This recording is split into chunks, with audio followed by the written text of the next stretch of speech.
All right, Barakatah Yahweh, Barakatah Yahweh Shai, Barakatah Yahweh, Barakatah Yahweh Shai, Barakatah Yahweh, Barakatah Yahweh Shai, by Summer Kakudas. All right, want to give double honors to our elder apostles and elder bishops of Great Millstone rule well. Peace and blessings as well as health and wellness to the house of David the elect. Excuse me. I was a high spirit went in Judah, and today I want to go into a lesson, all right, entitled, being a nigga was not part of our heritage, man. Something to that effect, Being a nigga was not a part of our heritage. Something that I was meditating on this morning before I arrived here at this park, which is the park where we're going to get to do our new moon lesson, okay? I'll be willing through the spirit when the brothers arrive. All right, so I'm just doing like a pre-lesson, all right?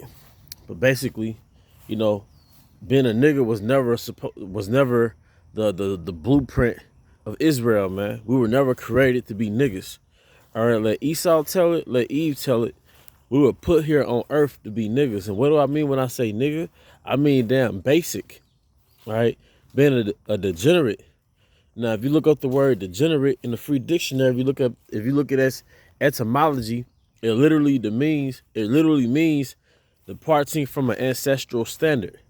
Now, who are our ancestors? Abraham, Isaac, Jacob. What was their standards? The laws, statutes, and commandments. The ancestral standard was the laws, statutes, and commandments that was given to us, all right, by way of Moses, all right?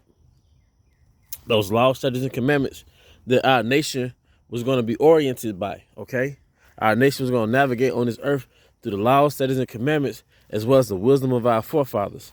So the word degenerate goes back to departing from ancestral standard.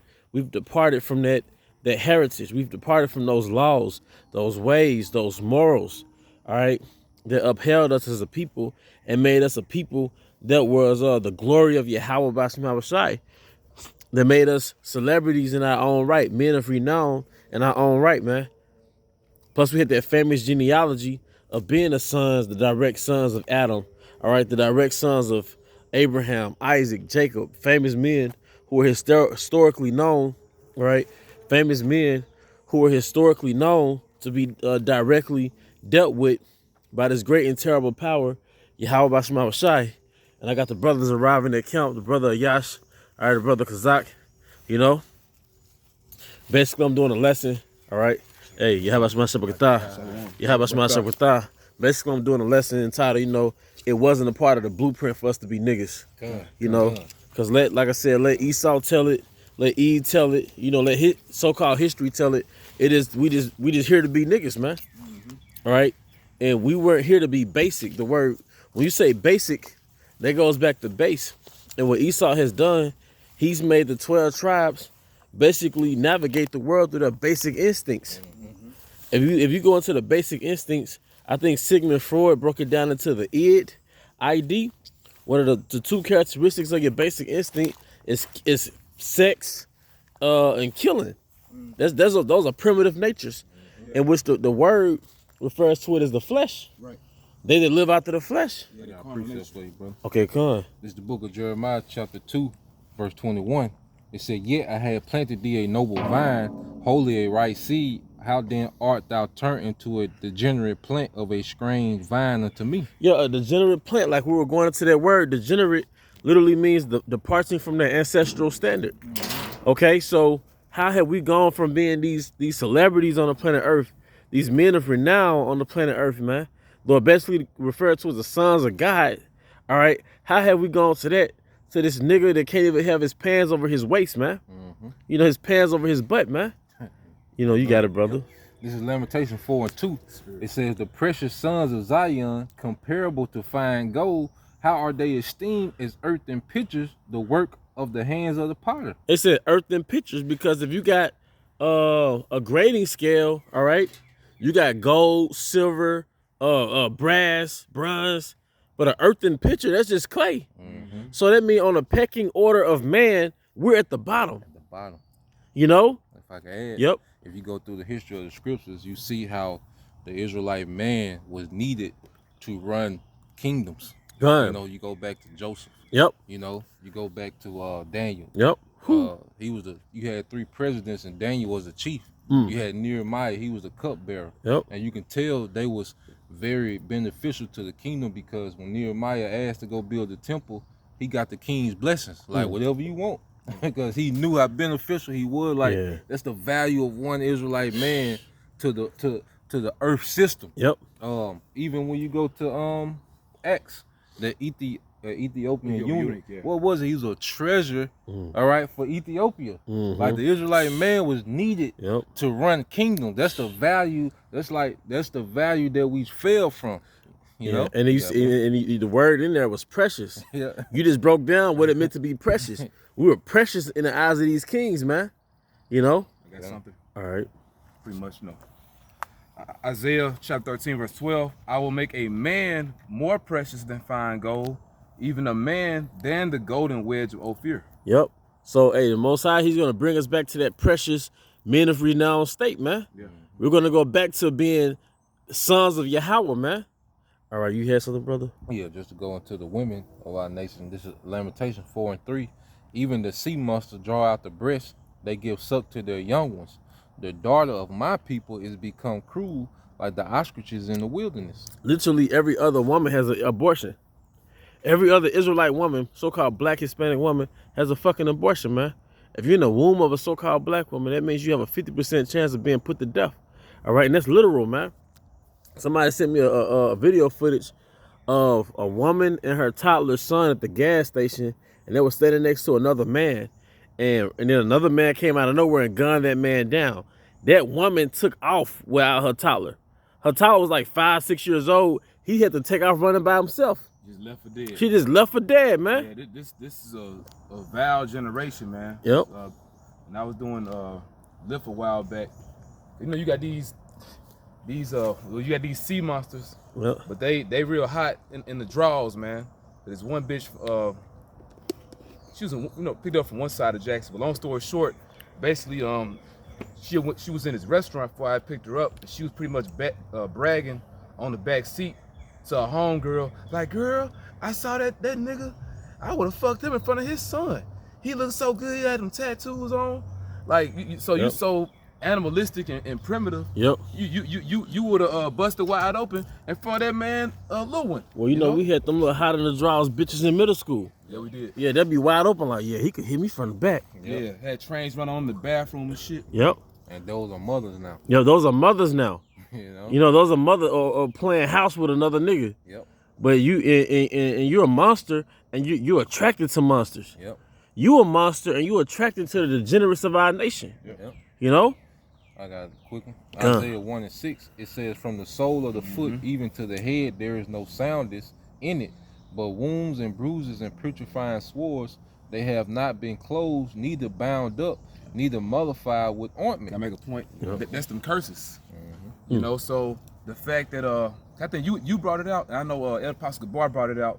Basically, the fact that our women have become harlots, and that's the norm. Yep. And the fact that our men are degenerates, that's evidence what we went through as a people. That's evidence that we fail. You know, that's what we've been reduced to. Yeah. Anytime you go to an environment, any nation, Yeah. where or any community where the women are whores and the boys are nigglets, little criminals, that means that nation has failed.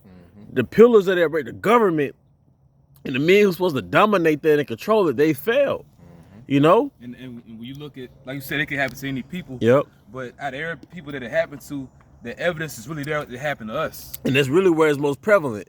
Is here in America. Yeah. You know? All the little girls are harlots. And the little boys even that event that was talking about going to that mud festival. Yeah. It's a shooting last night. One Jake got killed. About 5 people got shot. You know, it's the fucking curses. Yep. And it's supposed to be like a little festival in Mississippi, you know? Curses, man. I'm going to jump to verse 9. It says, except the Lord, Yahweh Bashim al-Shah of hosts, had left unto us a very small remnant, we should have been as Sodom, and we should have been like unto Gomorrah. You know? So, pretty much, if the elect wasn't here, the Most High would just destroy the whole nation, man. Yep. Because he can't reproduce with it. Yep. You know? Yahweh Shah, like you always say, Yahweh Shah was the prototype for the Israelite man. Yep. And you have the remnant men of Israel becoming Yahushua. And you have women getting under that, and that's what the Lord gonna use to build a righteous empire. Their remnant. Outside of that, he just gonna clean house, man. He's gonna get rid of, and that's according to the law. A slothful son. You a promiscuous woman, they'll be put to death. So he's gonna apply the law, okay, to the whole nation, okay, and that remnant is the one that's gonna get mercy because he can build with it. Basically a house cleaning. Bible Shop brother, please, for the the elder, can you read verse 21 and down, just on down to like 26. All right. This is Isaiah 1:21. How is the faithful city becoming harlot? It was full of judgment, righteousness lodged in it, but now murderers. Thy silver has become dross, thy wine mixed with water. And it's always going into what? A downgrade. A downgrade, man. We went from a righteous sovereignty, okay, to a downgraded peasant nation, man. And it says, thy princes are rebellious, which are the leaders, and companions of thieves, sellouts. Okay, because Esau the thief. And Jake has become a companion. To the thief. Okay, through these 501c3, through these big contracts, these record deals, they become companions of thieves. And it says, everyone loveth gifts and followeth after rewards. They judge not the fatherless, neither doth the cause of the widow come unto them. And that's the fatherless and the widows, that's the people that's most vulnerable, okay, amongst the nation. All right? So you have these people that's high up amongst our nation within this society, and they do nothing to forward the most vulnerable of our people, which is our people that has the least resources, man. Because it ain't about giving our people economy, is giving our people the knowledge of Yahweh Hashem al standard, even if they had a standard. If our people just had a standard that was pushed on them, it'll make a big difference, man. The money is easy, man. If you got a standard, verse 24 said, therefore said the Lord of hosts, the mighty one of Israel, I will ease me of my adversary and avenge me of my enemies. Because if you're companion with the thieves, you're companion with the ops. So that's why Yahushua is finna treat Jake like the ops and just get rid of niggas, man. And really start canceling niggas out, man. So, because when you have when you purge a tree or when you prune the tree, what do? You cut away the dead limbs that's not producing. That's right. And you leave the ones that are producing. Those dead ends. And it says, I will turn my hand upon thee and purely purge away thy dross and take away all thy tin. And that's those unwanted qualities, man. And it's a double fold because that's happening with each individual brother. The Lord is taking away those unwanted qualities, and then with the nation, he's going to take away unwanted Israelites, man. And this the point. And I will restore thy judges at the first and thy counsels at the beginning. Afterward, thou shalt be called the city of righteousness, the faithful city. And that's the real reset. That's what we see taking place, man. This is the real reset. You got it. Hey, now that's a beautiful point. I wasn't even expecting this build up, but through the spirit, man, Esau got our people and created monsters out of them, and the only thing they really are known for is really living after the flesh. But we're coming to a time with his hopefully elect, with that precious remnant. He's bringing back us to those sons of glory, man. Pursuing the 1 John 1, where it said we should be like him and see him face to face. So we're about to be elevated from that degenerate, imprisoned state and about to get promoted to being the precious sons of Zion again, man. Well, you getting a closing scripture, brother? No, that was it. Hey, well, with that, we hope you brothers and sisters were edified. Once again, want to give our honor and glory to Yahweh by Shemi Awashai by Shura Kakudash, double honor to our elder apostles and elder bishops, great millstone rule well. Peace and blessings as well as health and abundance to the house of David the elect. Abba Baal, come out, Shalom. Shalom.